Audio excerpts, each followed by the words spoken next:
A Arquidiocese de Joinville apresenta Programa Vida Pastoral. Leitura e reflexão do Evangelho, entrevistas, notícias, aniversariantes do clero e a vida dos santos. Programa Vida Pastoral. A apresentação, Padre Edmilson Conzatti.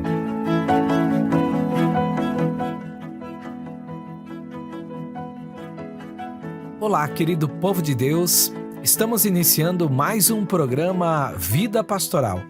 É a nossa Arquidiocese de Joinville, caminhando em unidade, pastoreio e comprometimento. E quero desde já cumprimentar a todos os ouvintes das rádios que transmitem esse nosso programa Vida Pastoral. Rádio Arca da Aliança FM 93.9. Voz do Bom Pastor de Guaramirim na frequência 87.9 FM. Rádio São José de Mafra FM 96.9. E as web rádios Na Presença de Deus de São Francisco do Sul, Vida Nova de Jaraguá do Sul e Santa Rosa de Lima da paróquia Cristo Ressuscitado do Floresta, Joinville. Cumprimento também você que nos ouve pelo Spotify e YouTube. E quero dar um alô para a Júlia, que está aqui comigo e que ela sempre cuida de toda a parte técnica para que o nosso programa chegue a todos vocês. Olá, Júlia. Olá, Padre. Olá a todos os ouvintes do programa Vida Pastoral. É muito bom estar com vocês nessa edição de número 448, neste dia 5 de abril. Mais um programa, mais um mês que se inicia e já estamos próximos, à Semana Santa. Estamos próximos, caminhando rumo à Páscoa, Então a gente já vai preparando aos pouquinhos o nosso coração para este momento tão bonito da nossa igreja. E o programa de hoje a gente vai falar um pouquinho das notícias do cronograma agora do mês de abril, principalmente dessas missas envolvendo toda a nossa arquidiocese, Semana Santa, também tem retiro de jovens chegando e, como todas as semanas, também os santos que a gente celebra até a próxima sexta-feira. Muito bem, querido povo de Deus. Então agora nós vamos nos preparar para um momento muito importante, um momento fundamental aqui do nosso programa, que é o momento da Palavra de Deus. Por isso eu convido cada um de vocês a prepararem a sua Bíblia no Evangelho de João, capítulo 8, versículos de 1 a 11. João 8, de 1 a 11. Leitura da Palavra de Deus.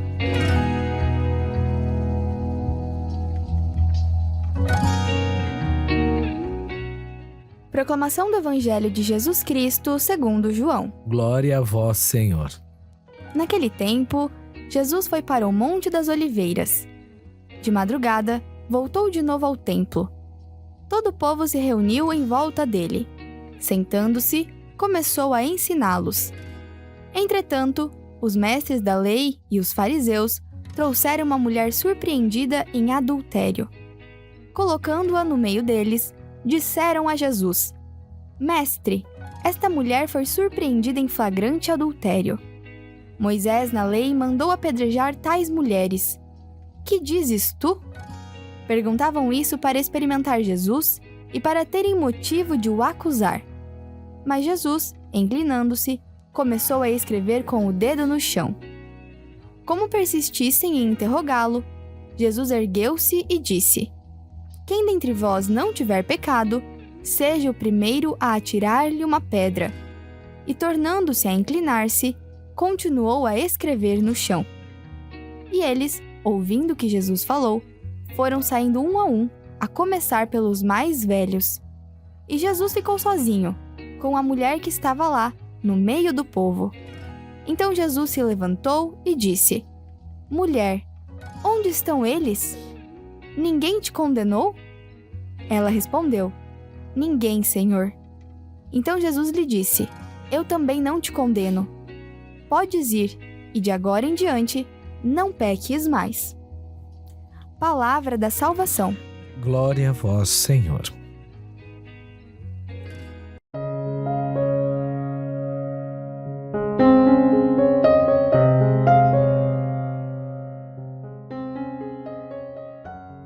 Muito bem, queridos irmãos e irmãs, fazendo uma reflexão em torno desta palavra que acabamos de ouvir, nós podemos fazer uma ligação, inclusive, com o evangelho do domingo passado. No domingo passado, nós tínhamos a parábola do filho pródigo, onde que nós víamos Jesus nos exortando a crer na infinita misericórdia do Pai. Hoje, diferente, com a parábola deste final de semana, com a leitura do evangelho deste final de semana, nós não temos mais uma parábola, nós temos uma realidade. O fato que o evangelho narra não é uma parábola de Jesus, mas um fato que acontece com Jesus. E agora imaginemos, neste fato, nós temos uma relação de Jesus com a multidão e a multidão dos fariseus que cobram de Jesus, questionam Jesus, querem pôr Jesus à prova. Nós temos uma cena de Jesus com a pecadora e depois nós temos uma cena de Jesus com a multidão de novo, e agora a multidão não é só dos fariseus, mas é inclusive nós. Nós somos inseridos nessa dinâmica do trecho do evangelho de hoje. Então, para a gente perceber, no evangelho de hoje nós já temos o quê? Se no domingo passado nós víamos a misericórdia de Deus sendo dada pelo Pai, na figura do Pai da história, hoje, então, nós vemos num sentido mais cristológico, ou seja, o perdão, a remissão dos pecados e a reconciliação passam por Jesus. Dentro desse cenário, imaginemos, Jesus está com uma multidão e chega os fariseus e apresentam, jogam aquela mulher no meio daquela roda de pessoas e acusam ela e questionam Jesus. Olha, a lei diz isso, né? Como que você vai fazer agora diante dessa situação, dessa mulher que foi pega em flagrante adultério? Jesus se abaixa. Jesus fica num silêncio e começa a escrever no chão. Aqui quero abrir um parênteses porque nos chama a atenção. Em nenhum lugar Jesus escreve alguma coisa. O único lugar que Jesus escreve é nessa cena, e ele escreve no chão e não se relata o que Jesus escreveu no chão. Há alguns teólogos biblistas que comentam que possivelmente Jesus tivesse começado a escrever os pecados de todas aquelas pessoas que estavam acusando a mulher. E por isso, ao verem Jesus escrevendo os pecados deles próprios no chão, começaram a se retirar. Mas aqui, mais importante do que nos ater a esse detalhe, chama-nos a atenção que Jesus diz: quem de vós estiver sem pecado, que atire então a primeira pedra.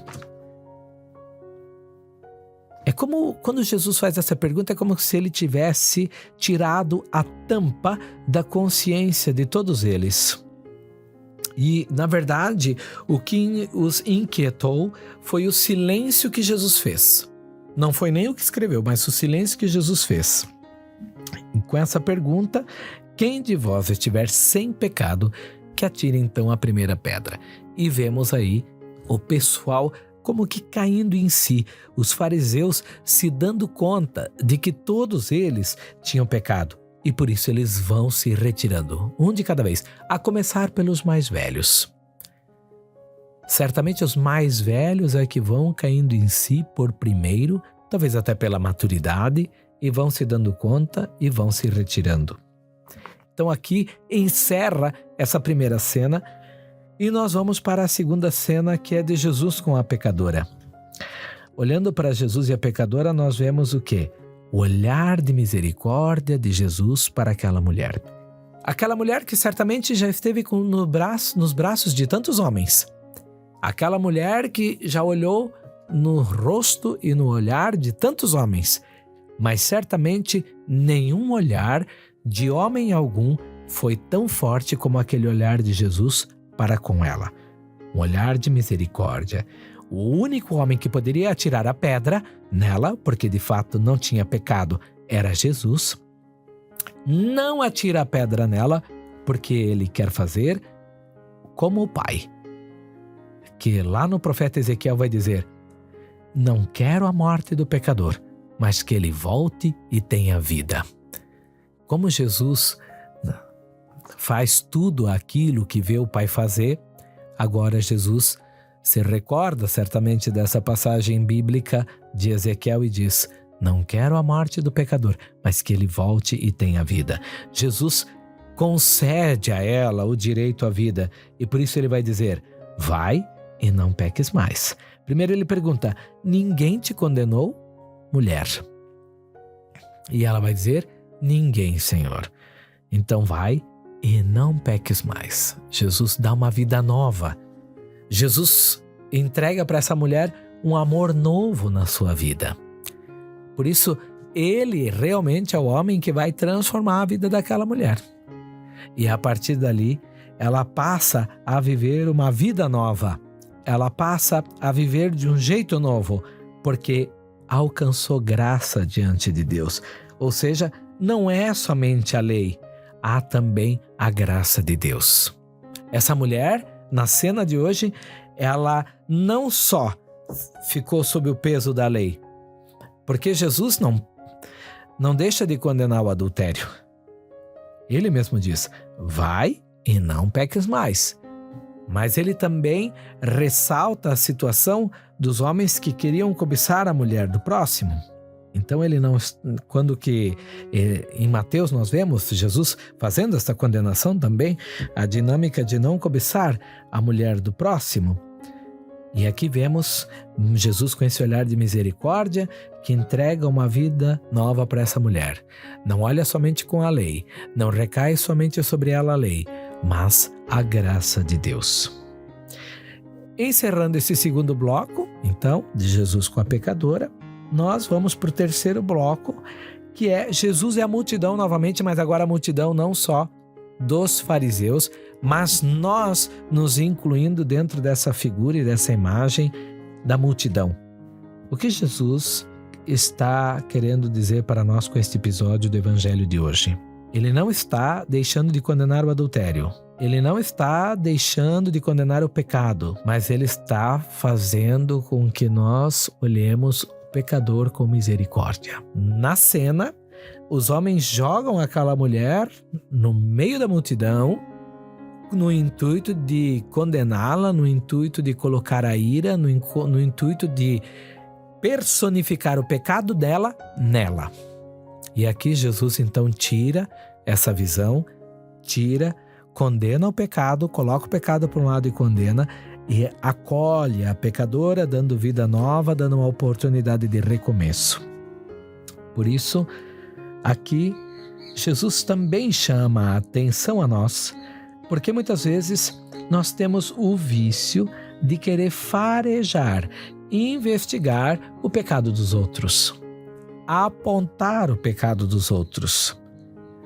E acabamos também por assim destruindo com o outro, não olhando de misericórdia para com o outro, não olhando com misericórdia no sentido de que, mas eu também tenho os meus pecados, eu também tenho as minhas fraquezas. E a partir do momento que nós olhamos primeiro para nós, os nossos pecados, as nossas fraquezas, por mais que o nosso irmão tenha pecado, por mais que o nosso irmão tenha a sua fraqueza, nós olhamos com misericórdia. Queremos que ele consiga melhorar, consiga evoluir, consiga ter a sua vida transformada, como talvez nós também precisemos ter a nossa vida transformada, e a nossa vida precisa ser tocada também pela misericórdia de Deus. No círculo da conversa nossa de amigos, quantas vezes hoje nós não atiramos pedra, mas nós atiramos uma sujeira na vida do irmão, né? Quando a gente fica sabendo às vezes de uma situação de um irmão e numa rodinha de amigos, a gente fica envenenando cada vez mais, fica sujando a imagem desse nosso irmão cada vez mais, comentando e alimentando essas dificuldades que o irmão teve, o pecado, ou ainda num grupo de amigos, numa roda de amigos, quando um dos nossos amigos cai, fraqueja, Às vezes nós excluímos da rodinha de amigos, ou então às vezes nós condenamos, nós cobramos desse nosso amigo que errou, que fraquejou, ao invés de apresentar a ele um olhar de misericórdia, como Jesus apresentou para essa pecadora.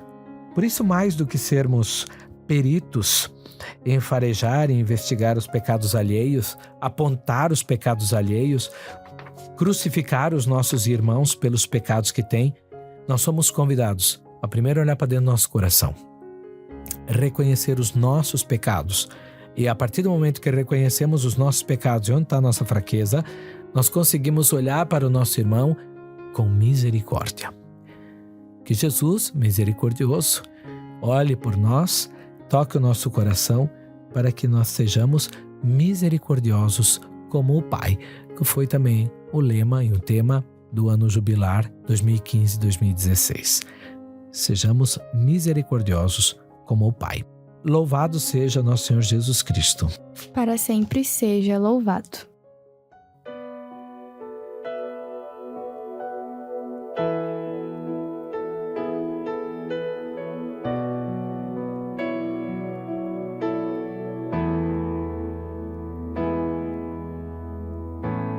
Deus vê o coração, sonda com a compaixão e sabe o tamanho da sua dor.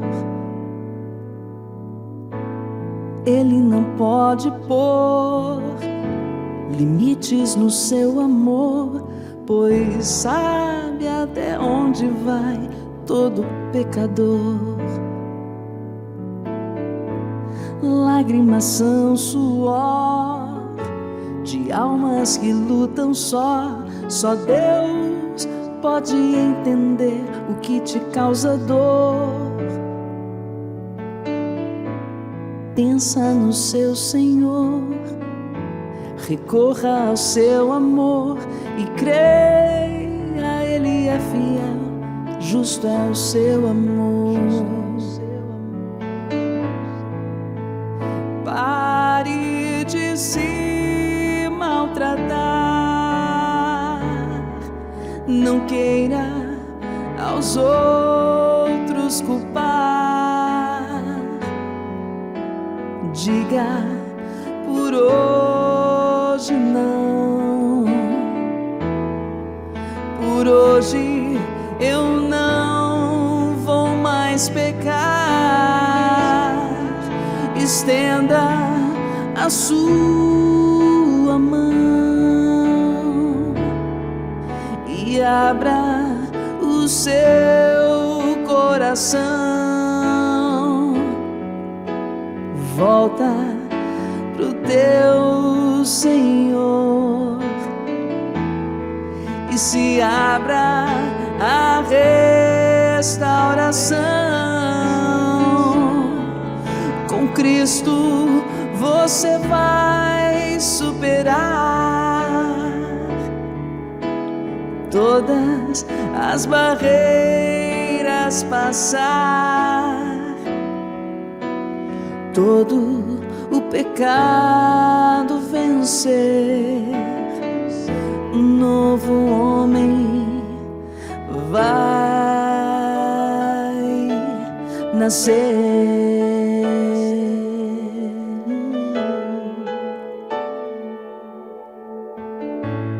Deus vê o coração, sonda com compaixão e sabe o tamanho da sua dor.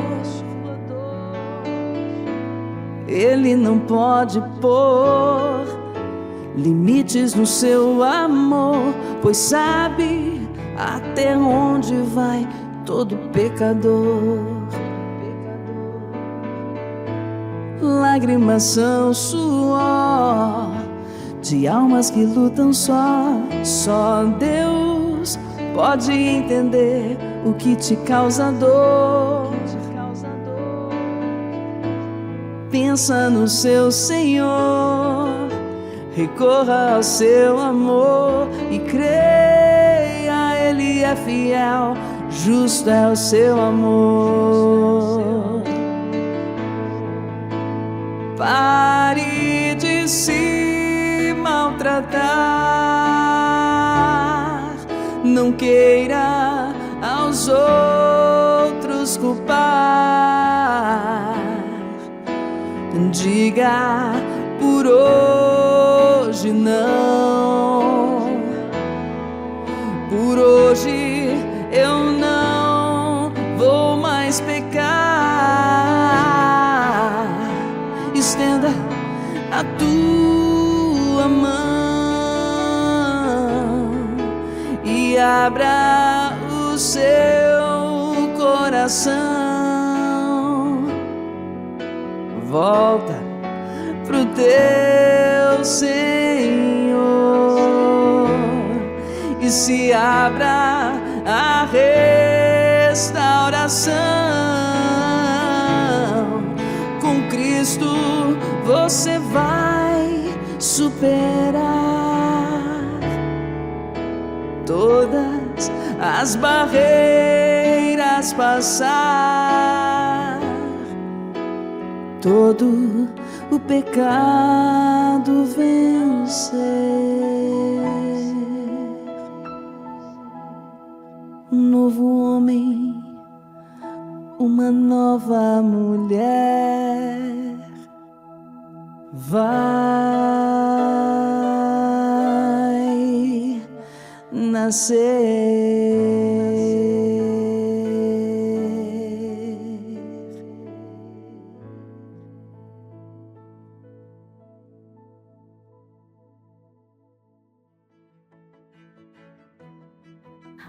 Padre, depois que a gente já ouviu a reflexão do Evangelho, que a gente já escutou uma música, a gente já comentou no início do programa também que agora em abril estamos nessa reta final desse tempo quaresmal, né?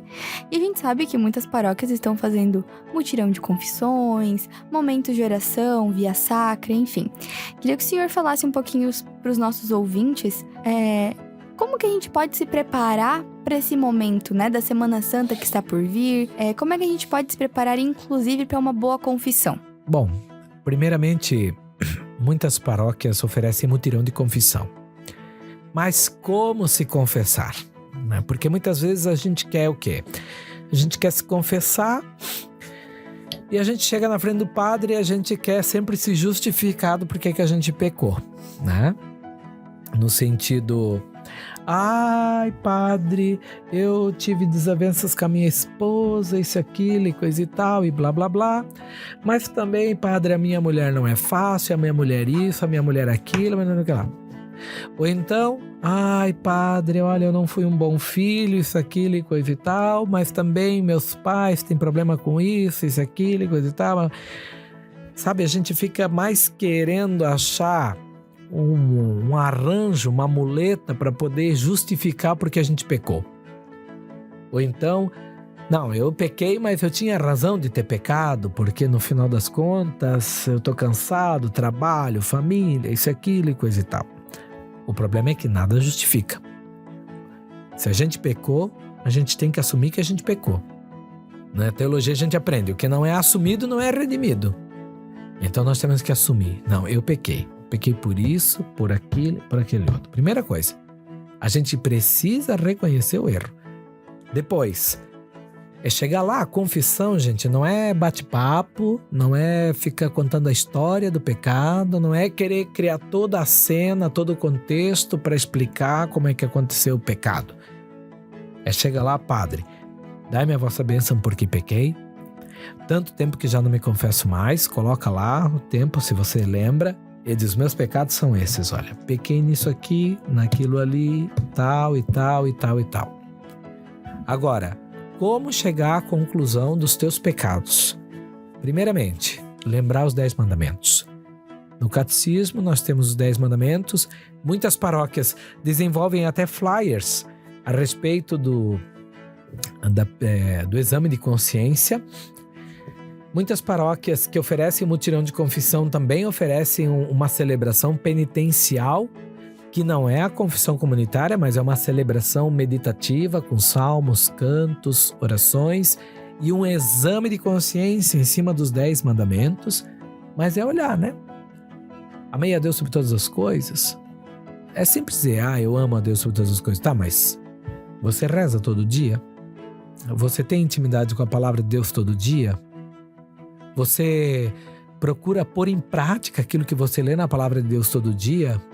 Olha quanto tempo você fica com o celular na mão e quanto tempo você fica com a palavra de Deus na mão. Realmente você acredita em Deus? Tem Ele como o princípio de tudo? Então são coisas já a se questionar. Vai à missa?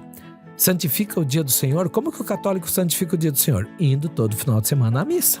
Você não vai todo final de semana à missa? Você está em pecado. Então, guardar domingos e festas de guarda. Você não vai na missa, como é que você vai guardar? Guardar não é só descansar. Não é passear no domingo. Domingo é o dia para a família. Mas primeiro é se encontrar com Deus. É santificar o dia do Senhor. E nós o santificamos esse dia celebrando o sacrifício do Senhor na Santa Missa. Honrar o pai e mãe. Como que está a minha relação com o pai e a mãe? Se eu sou pai e mãe, como também está a minha relação com o filho? As minhas obrigações com o meu filho, com a minha filha, com meus filhos. Estou sendo um bom pai? Estou educando na fé cristã? Não matar. Só porque não matou fisicamente uma pessoa, acha que não matou ninguém. Mas às vezes fere com palavras, machuca o irmão, é ofensivo. Às vezes você destrói o sonho de uma pessoa. Às vezes a pessoa está muito empolgada, querendo fazer alguma coisa na vida, você vai lá, bota um balde de água fria na vida dela. Você está matando a pessoa.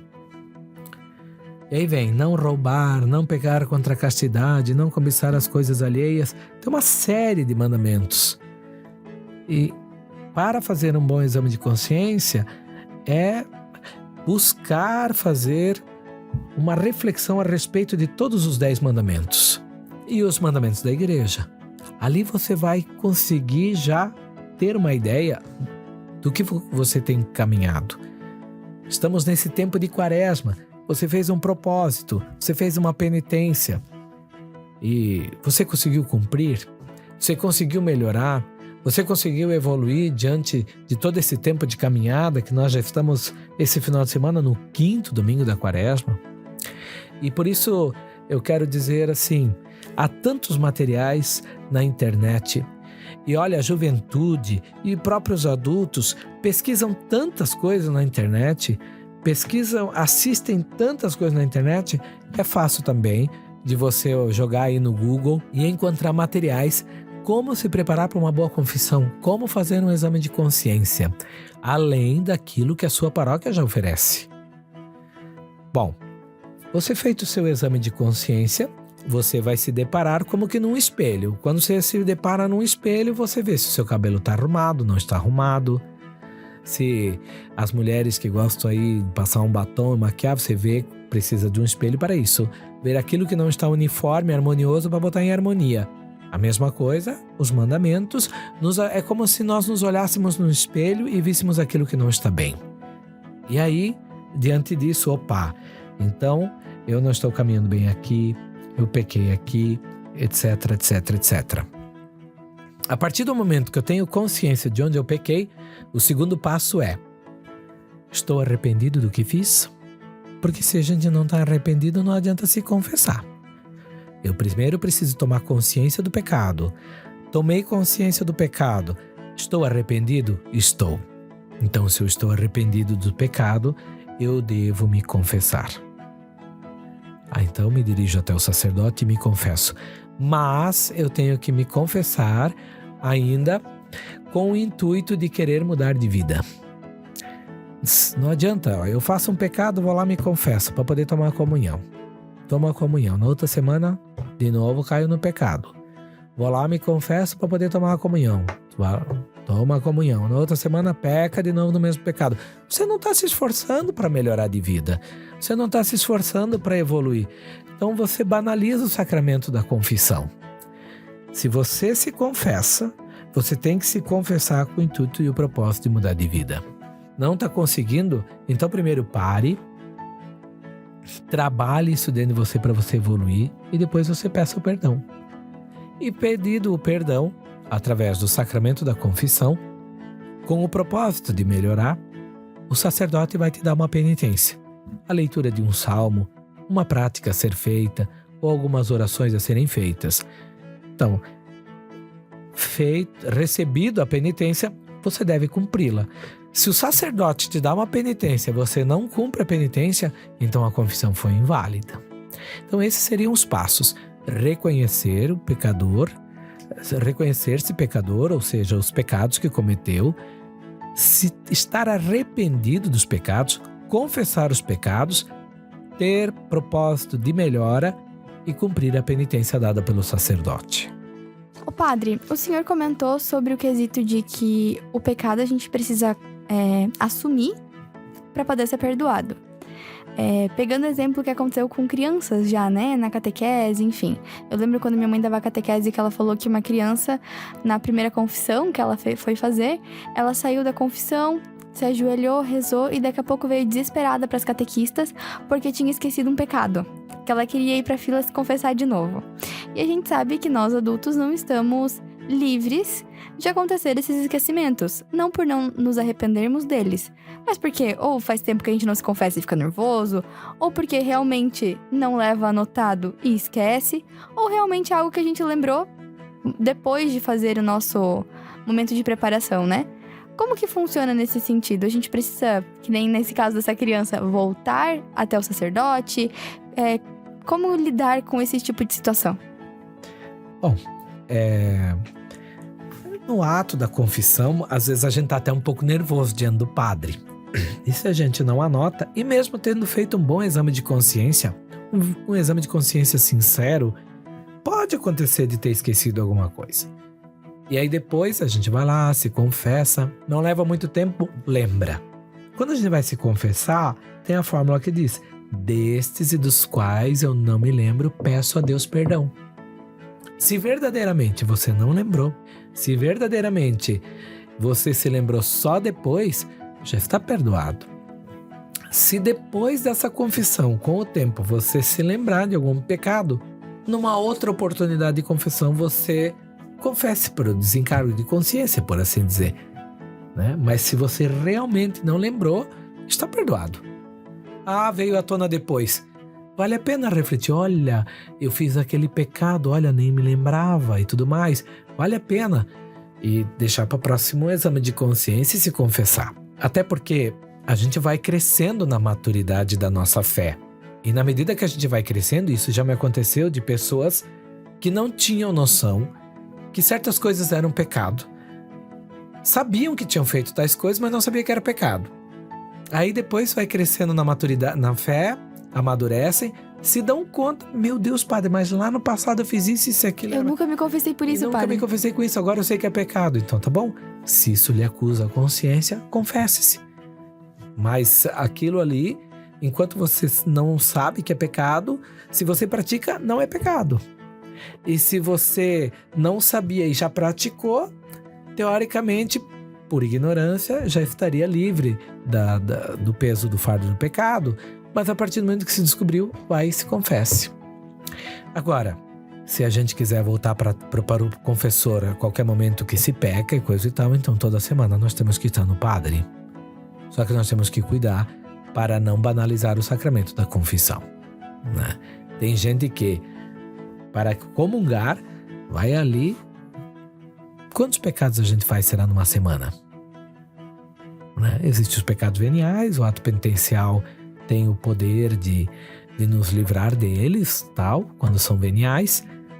Mas ao mesmo tempo, quantos pecados a gente faz? É pensamentos, é palavra, é um sentimento, ficou com raiva, ficou nervoso, a outra pessoa aborreceu, isso e aquele, coisa e tal.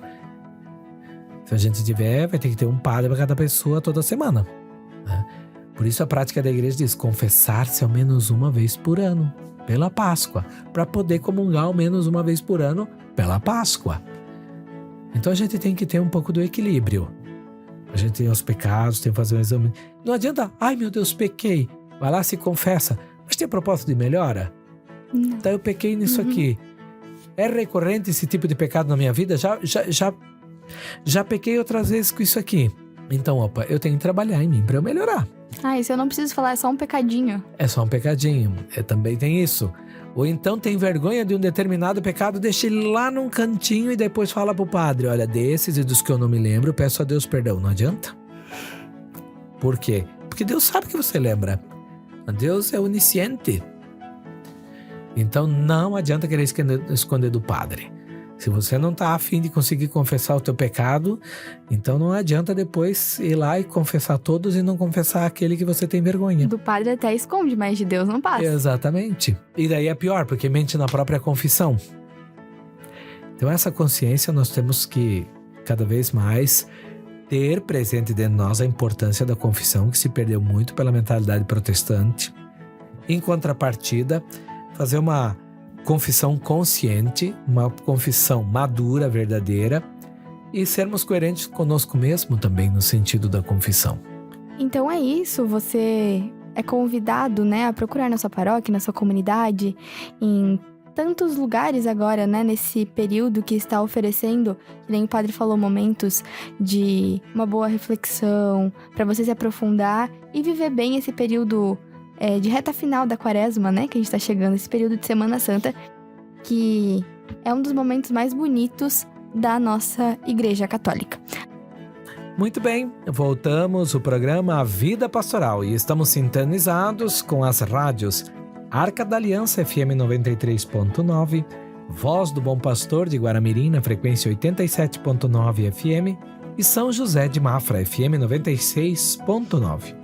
Também através das web rádios Na Presença de Deus de São Francisco do Sul, Vida Nova de Jaraguá do Sul e Santa Rosa de Lima da Paróquia Cristo Ressuscitado no Floresta.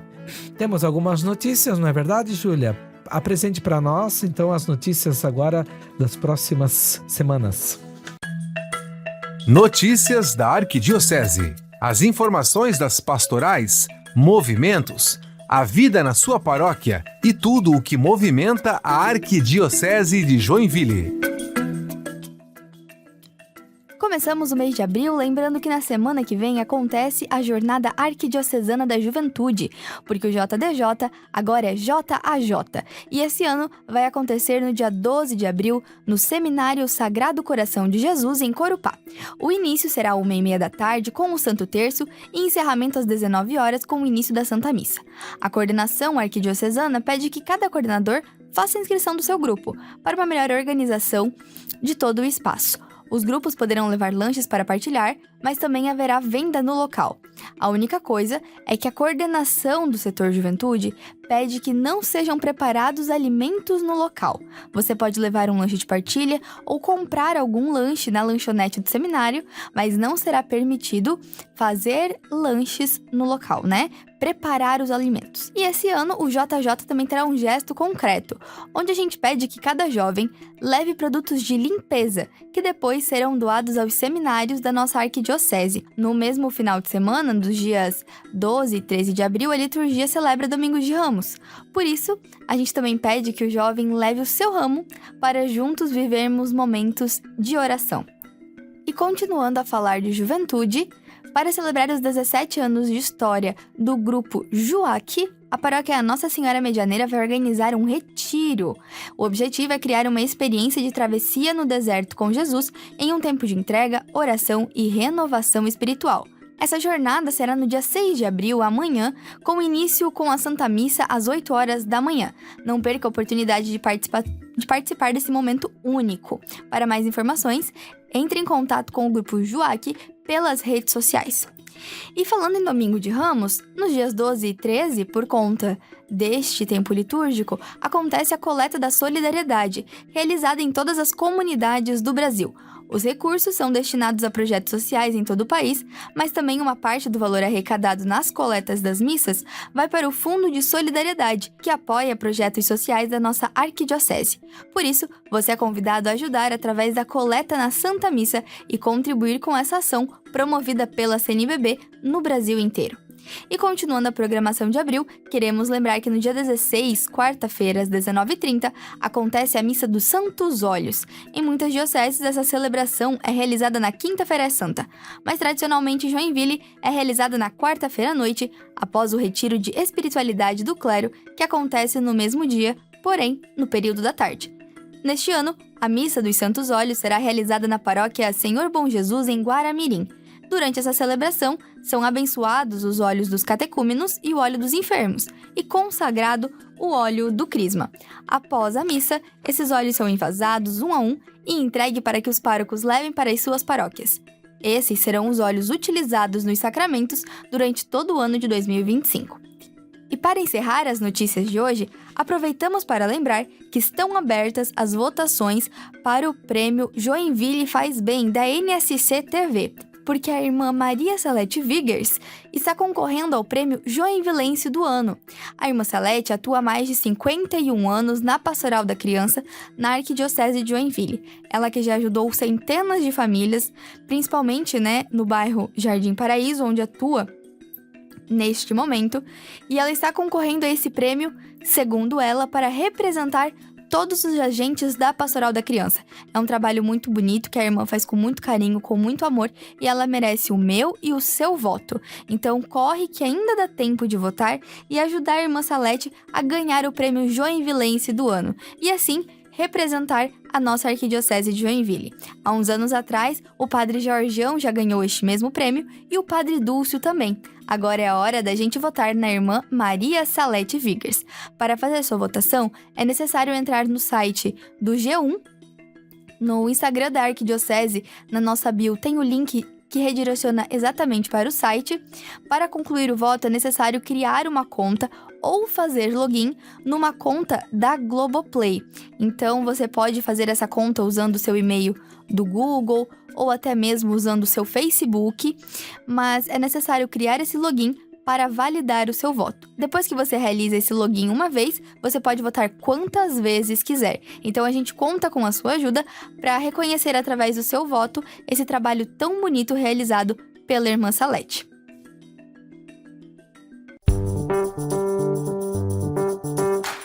É hora de celebrar a vida. Aniversariantes da semana. Vamos agora para o nosso quadro Aniversariantes da Semana. E agora a gente vai falar os aniversariantes da semana, aqueles padres e diáconos que celebram o aniversário de nascimento e ordenação de 5 a 11 de abril. No dia 6 de abril, faz mais um ano de vida os diáconos Anuar e José Ernesto. No dia 8 de abril, faz mais um ano de vida o padre Jorge Walter, da paróquia Sagrado Coração de Jesus, em Pirabeiraba. Já no dia 9 de abril, temos 3 aniversariantes, um de nascimento e 2 de ordenação. Quem faz mais um ano de vida é o padre Rodrigo Ferreira, da paróquia São Judas Tadeu, do bairro Itaú. Já como aniversário de ordenação, temos os irmãos padre Ivan e Ivanor, que completam mais um ano de ordenação sacerdotal. E encerrando a nossa lista de hoje, no dia 10 de abril, faz mais um ano de ordenação o diácono Luiz Wesley, da Catedral São Francisco Xavier. Então, deixo aqui o meu abraço a todos os diáconos e a todos os padres que estão celebrando durante esta semana o seu aniversário de nascimento ou de ordenação. Um grande abraço.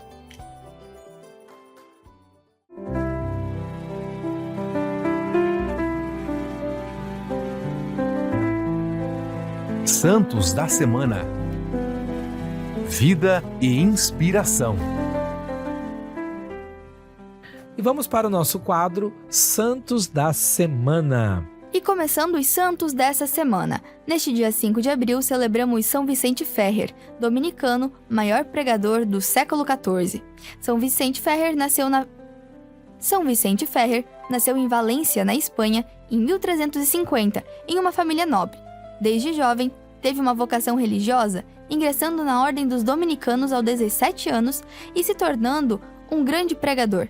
Ele percorreu a Europa, pregando sobre a unidade da Igreja, o arrependimento e o fim das guerras, sendo chamado de Anjo do Apocalipse. Realizou vários milagres durante sua vida, incluindo a ressurreição de uma mulher judia. Morreu em 1419 e foi canonizado pelo Papa Calixto III em 1455, sendo venerado como santo. 6 de abril, Beato Miguel Rua, o primeiro salesiano e sucessor de Dom Bosco.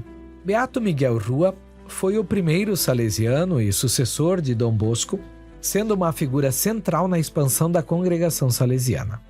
Aos 15 anos, Entrou para o seminário e, com o apoio de Dom Bosco, dedicou-se à vida religiosa, professando os votos em 1855. Tornou-se o braço direito do fundador, acompanhando-o em várias missões e dirigindo o primeiro oratório salesiano fora de Turim. Após a morte de Dom Bosco, Miguel Rua consolidou a obra salesiana, expandindo-a globalmente. Morreu em 1910, sendo beatificado por Paulo VI, que o reconheceu como um exemplo de santidade e dedicação. Já no dia 7 de abril, celebramos São Batista de La Salle, patrono universal dos educadores. São João Batista de La Salle nasceu em 30 de abril de 1651, na França, em uma família nobre. Ordenado ao sacerdote aos 27 anos, dedicou-se à educação, fundando a Congregação dos Irmãos das Escolas Cristãs para melhorar a formação de professores e oferecer ensino de qualidade aos jovens. Enfrentou a oposição do clero, mas sua missão cresceu e a congregação se espalhou pelo mundo. No Brasil, os irmãos lasallistas chegaram em 1907, atendendo milhares de alunos. La Salle faleceu em 1719 e foi canonizado em 1900, sendo proclamado patrono dos educadores em 1950. 8 de abril. Santa Júlia Billiart, religiosa cujo alimento foi unicamente a Eucaristia. Religiosa cujo alimento foi unicamente a Eucaristia. Maria Rosa Júlia Billiart nasceu em 12 de julho de 1751, na França, em uma família pobre e religiosa. Desde jovem, a Eucaristia tornou-se o centro de sua vida e ela dedicou-se à caridade, ajudando os enfermos e os abandonados. Após ficar paralisada por 22 anos, fundou em 1804 a Congregação das Irmãs de Notre-Dame. Sua obra cresceu, apesar de perseguições, e ela fundou várias escolas gratuitas para crianças carentes. Santa Júlia faleceu em 1816, foi beatificada em 1906 e canonizada em 1969, sendo reconhecida como uma grande educadora dos pobres. Dia 9 é o dia da beata Lindalva Justo de Oliveira, brasileira, martirizada aos 40 anos. Lindalva Justo de Oliveira nasceu em 20 de outubro de 1953, no Rio Grande do Norte, em uma família religiosa. Após se mudar para Natal, decidiu seguir a vida religiosa e foi admitida na Congregação das Filhas da Caridade em 1989. Ela dedicou-se ao cuidado dos idosos no abrigo Dom Pedro II, em Salvador, e também atuou no movimento Voluntárias da Caridade. Em 1993, foi assassinada por um homem que não aceitou sua rejeição, sendo martirizada com 44 facadas. Beatificada em 2007, sua devoção e vida de caridade continuam sendo fonte de inspiração para muitos. 10 de abril. Santa Madalena de Canossa exclamava: "Façam conhecer a Jesus Cristo".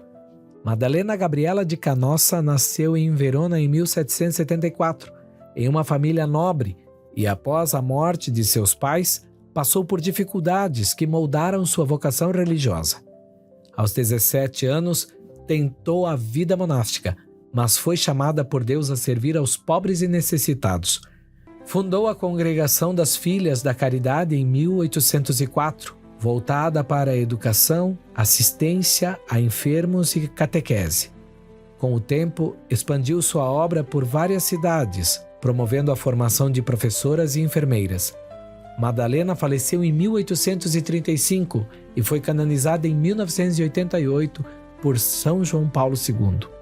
E encerrando os santos do dia, no dia 11 de abril, celebramos Santa Gema Galgani, a Virgem Intercessora dos Farmacêuticos. Santa Gema Galgani nasceu em 1878 na Toscana e viveu uma vida curta, marcada por sofrimentos físicos e espirituais. Órfã desde cedo, encontrou consolo na religião, sendo uma devota católica desde a infância.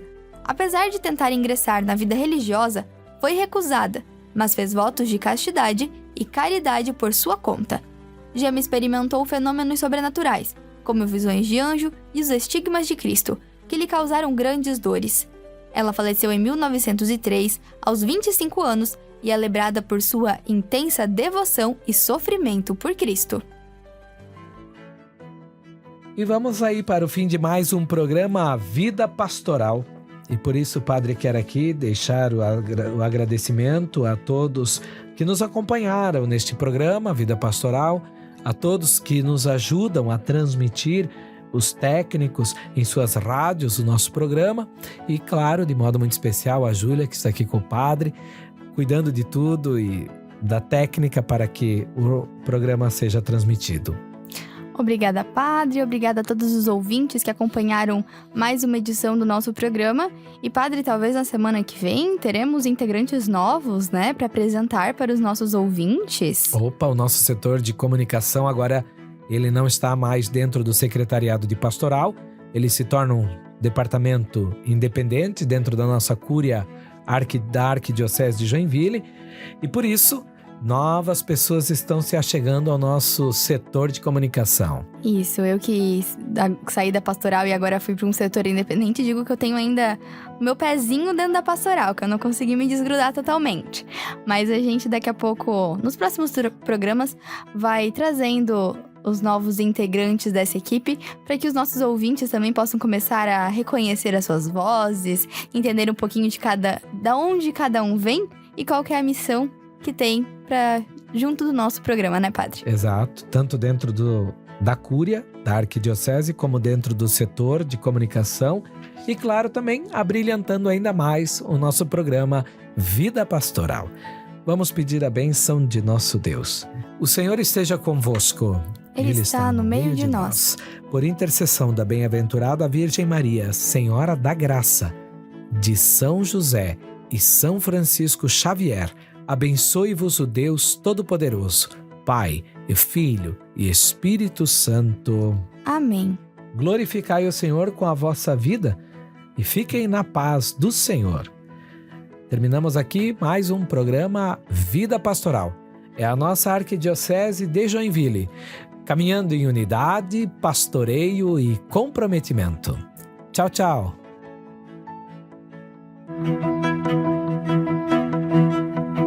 Você ouviu o programa Vida Pastoral, uma produção da Assessoria de Comunicação da Arquidiocese de Joinville. Até a próxima!